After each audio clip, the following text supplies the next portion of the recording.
All right, so I have an investment that isn't halal. What should I do? This is a question I get all the time, and it just depends a little bit on the varying degrees of how you acquired this halal investment, and that'll determine exactly what you need to do with that halal investment, right? So I'm going to get into that in this video, but before I do, if you wouldn't mind, hit the like and subscribe button. Helps with the algorithm, helps grow the channel. And if you want to talk about these topics in a bit more detail about your situation specifically, all you need to do is click the link below, go to manzil.ca/wealth, and we can answer those questions specific to you. This is general.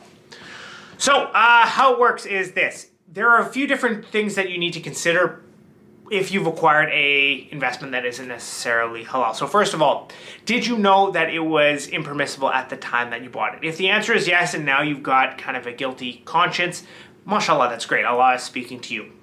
But what you need to do at this point is you need to sell that investment, acquire something new, and any profit you've gained in the meantime, you need to donate and purify. That is how you clean that money so that it doesn't come from anything haram.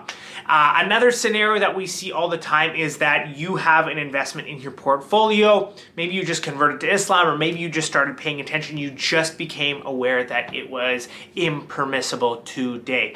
And with that type of investment, based on chapter 2, verse 275 of the Quran, a lot of scholars allow you to keep all the gains that you have earned up until the point you became aware that the stock or the investment was impermissible. And then any gains that come after that point, you do need to donate and purify. So anything you've acquired up to that point, it's yours to keep. Anything after that point, you gotta, what is it? Purify. That's right, exactly. Well done, kids. Then, the other example is something that happens sometimes. Stocks or investments become impermissible due to market volatility, right? So within the AAO-IFI guidelines and other Sharia equity, within the AAO-IFI guidelines as well as other Sharia compliance guidelines, there's essentially certain ratios that certain types of companies have to maintain in order to maintain their Sharia compliance, right? So debt in excess of 30% of their total value is one example of that, right?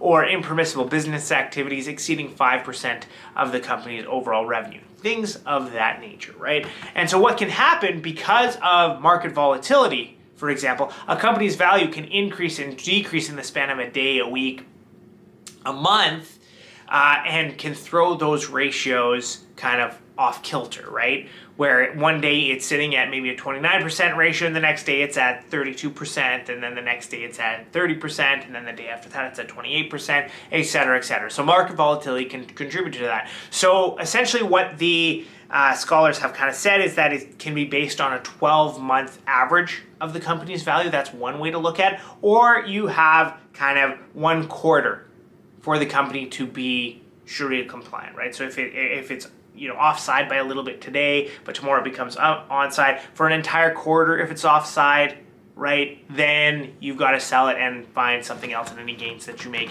in that time, you've got to purify as well. Now, another scenario, right, is something like somebody's pension, right, or a group benefits plan, for example. A lot of times that we are forced to contribute to these plans through our employer, government, work, whatever the case may be. And a lot of times they invest our money in things that are not permissible. So there are a few opinions and ways to handle this. Number one, if you are forced to contribute, obviously you want to try to choose the least bad option. And if you know that all the options are haram, but you're choosing kind of the least harmful, the consensus is that you can't take any profit from that, but you can take what you put in plus what the employer has contributed, so you can keep that, but profits from that investment you should probably avoid.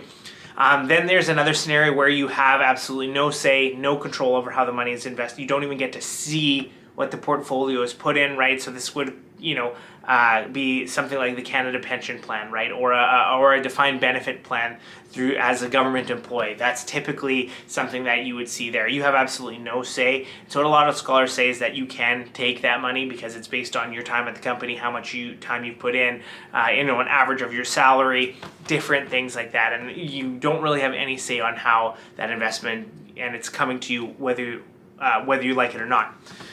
And then, so those are kind of the main scenarios and things that you would do if you have acquired a haram investment, and ways that you can kind of deal with it. And, if you don't really know whether an investment is halal or haram, or if you want to invest in things in a way where you just have the peace of mind, you don't have to really think about it, work with us at Manzil Wealth, right? We've got all of these halal investment options, and it really just takes the guessing out of it. You have people who are absolute experts in the space looking after your stuff so that you don't have to.